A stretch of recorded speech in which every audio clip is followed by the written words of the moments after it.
since I come here to Liverpool or to Anfield, I've drummed it into our players time and again that they are privileged to play for you. And if they didn't believe me, they believe me now. Welcome to the Spirit of Shankly podcast.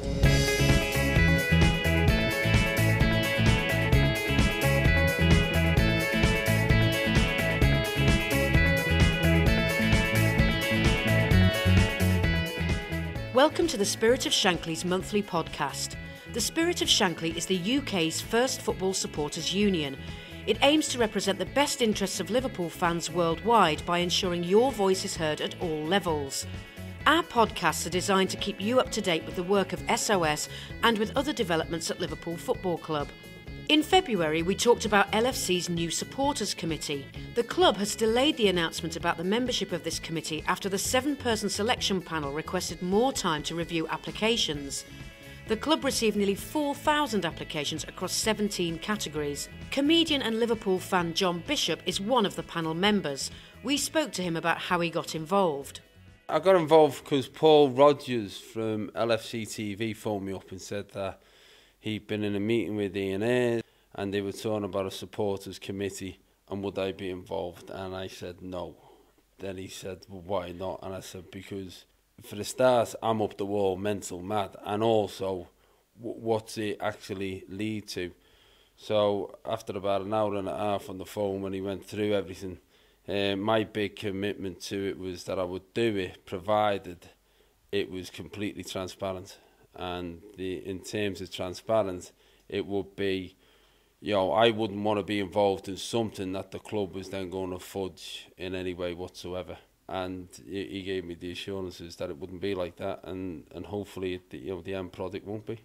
So what were you worried about? What might the fudge have been? Well, you know what it's like. You can easily put a PR spin on something, can't you? And in terms of the relationship that the supporters have had with the club in recent times, with the whole Hicks and Gillette era, and even prior to that, to be fair, I mean, there's a nostalgia sometimes about saying everything was great, but it wasn't. The club was owned by the Moores family before then, so it's never been owned by the supporters. And what I think the Spirit of Shankly did is raise the fact that the supporters have some degree of power and have some degree of say, and okay, the economics may be dictated at the moment by other issues, but those issues would immediately stop if no one went. The fact that the supporters need to have a voice within the club, I think, is important. The extent to which that voice can practically run the club is a different matter, and that's obviously a wider debate. But if you take Liverpool Football Club as an institution, the relationship between the supporters and the club has always been perceived as strong. It took a big hit in recent times, so with new owners coming in, if I was a new owner and I was speaking to a PR person, if I was playing that role of the PR person, I would say the first thing you got to do is engage with the supporters, because the others, everybody hated them. So, if you've been seen to do that, then it would be a good thing. But you don't want to be part of someone's PR spin. I certainly don't, anyway. What's the process been like so far? Because the whole thing's got held up. It's got held up because they want to do it right. What happened is, we got the committee, we had the first committee meeting, and also, I mean, one thing's got to be clear, I'm only speaking from my view, I'm not speaking for the committee. I haven't got a foot in the club, I'm not speaking for the club, I'm just saying what it was like from a supporter's point of view on that committee. And the view was that when applicants were getting sent in, the applications would be read by every member of the committee. Now, obviously, the number of applications that have come through exceeded expectations, and also the depth of the applications. In some applications, you've got, why do you think you should be on the committee? And people have said, because I love Liverpool, full stop. Well, that's easy to read. But when someone's done a 500-word proposal that's quite in-depth, and there's a number of them, that takes a lot of time to digest if you're going to do it properly. So what we did when we had the first committee meeting, the conclusion was that if everybody was to get a fair crack at the whip, we couldn't rush it through. We couldn't do it in one meeting. You've had a range of different applications. So How are you judging them? What's the criteria? Again, we haven't been given the criteria, and I think that was good. At the first meeting, Ian is acting as the chairman, and he says, look, you've not been told how to read these, you've just been told to read them. What we'll do now is we'll go through all the applications in each section, and everybody vote for 2 people that they think should go forward. And we add up all the votes, see who's got the most, and then there's a third, second and third. That's the way it works. So, and at times there's been the odd time we've had to go through them again. I've done this in the past in my previous life, where I've had to review applications for jobs. And obviously the ideal scenario is you go through the applications, you come up with the short list, you then interview that short list, and it goes forward. Practically, that's not going to be possible. So what we do is we base it all on the paper application. And I'll be honest with you, it's difficult because there's some people that I know. And, so there's names that you recognise, and there's mates, and there's people I've gone to match with.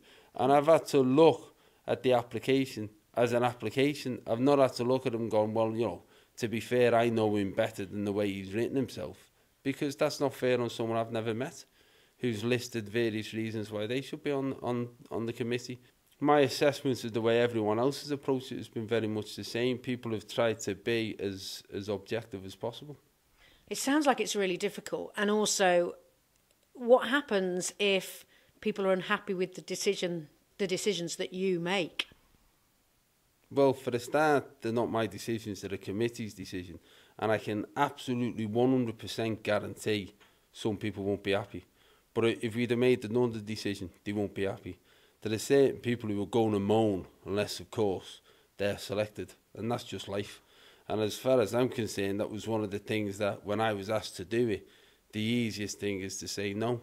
Because I don't want to be going to match, or I don't want to be going to one of my gigs and someone saying, why didn't you pick me for this? And it's like, I'm only there because I'm a supporter of the club. And also, to be honest with you, when I was having this conversation about whether I should do it, and I had a bit of time to think about it, it was also came round about at the same time that Kenny had come back to the club, and somebody interviewed him and said, why did you jump off a cruise, why did you come? And he said, well, if someone like Liverpool Football Club asks you to do something, you should do it.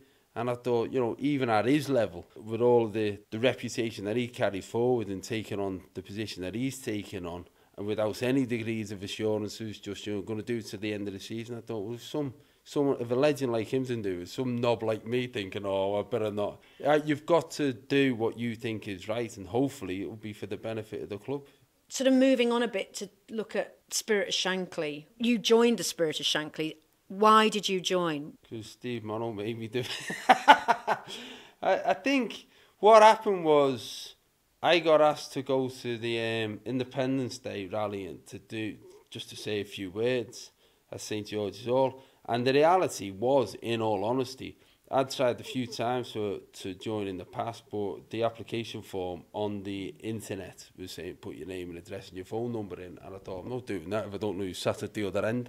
And so when I was there, I filled in the form, and I joined because at the time, as we all know, with the Hicks and Gillette regime, the supporters were getting lost. The arrogance of the accountants who were at that point running the club, assuming that we would just carry on putting our hands in our pockets regardless of the way we were treated and what we were getting presented with. It wasn't sustainable. So it seemed that the Spirit of Shankly was an organisation that was voicing something that I felt was important, in that supporters need to start having a say within the way clubs are run. Now, obviously, as I said before, economics often dictate it. You can't turn around at that point and say, well, let's raise the 500 million, because that was attempted, and eventually reality sinks in that you can't, supporters can't all be in a position to do that. However, if you get something like hopefully this committee will be, where the club have to have a listen to what's being said, then I think that can only be a good thing. I can't imagine that this committee, when it's set up, is going to be able to say, look, I think we need a new left back. You know what I mean? Or the clubs need to go and buy a centre-half. That's not what it's about. What it's about is giving supporters a stake within the club in terms of having their voice heard. Hopefully, that will make an effect on the way the club then has a relationship with the supporters. So there are 17 categories for the committee, and one of these is for a representative from the official LFC supporters club. But should there be a category for fans groups like SOS? I think that's difficult because, again, I wasn't involved in the way the categories were set up. I was only asked to review the categories as they were set up. From a personal point of view, and it is purely a personal point of view, I don't think that would have been a good thing. And the reason for that is because you would have ended up, that group working on behalf of the club would have ended up selecting a favoured supporters group, if you see what I mean. And I don't think that would have been a good thing, because then if you was to say, well, you know, we'd have the SOS instead of one of the other groups, we'll have their representative, then you're basically sanctioning that group as more important than another group, and I don't think that's the right thing to do. I think supporters groups as individual entities have a massive role to play in allowing everybody to come to them and give them a voice and give them a forum in which they can debate and argue and have their own opinions. Once you've come to a situation of saying, right, we're going to have a competition between which of you lot is the best, or which of you lot can put forward your representative, which would be the best, I think then you're on dodgy ground, really, because what you're possibly doing then is selecting a winner, but also selecting a loser. And that group then is in the danger of being regarded as a second-rate group, and I don't think that would be right. One of the things that SOS says it wants to do is get involved in, beyond the issues of the football club, issues around it. So, say, for example, you know, regeneration of the area around the club. Do you think that kind of thing is important as well? Again, I think this is purely a personal opinion. I think the two are integrated. In the position that Liverpool Football Club is integrated, that whole regeneration of Anfield as an area is an important aspect of the club. You cannot have people arriving in Liverpool, turning up at Anfield, which is a legendary football ground, sitting in seats that they've had to pay, you know, 35, 40 quid for, watching hundreds of £1 million worth of talent, watching players who are in their own right, and again, good luck to them, but are all receiving very, very good wages, and then walk out the club and be surrounded by boarded up houses. The paradox is too great. It just doesn't make sense to have such an abundance of brilliance and wealth and opportunity limited to the confines of a football pitch, when the surrounding area is in need of such rapid regeneration, which I think will only benefit the club.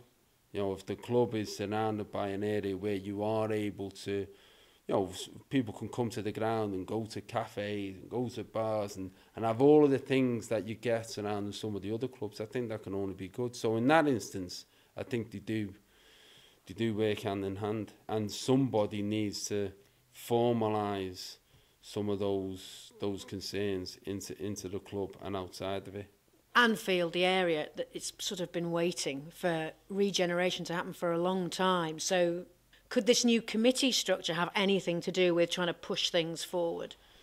Well, there's representatives from within the area that would be on the committee, and I think also perhaps that this idea of a new ground being built is an essential thing, that a new ground gets built. That's all based on the views of the board and of the club and of all the designers that come in and say this is the way forward.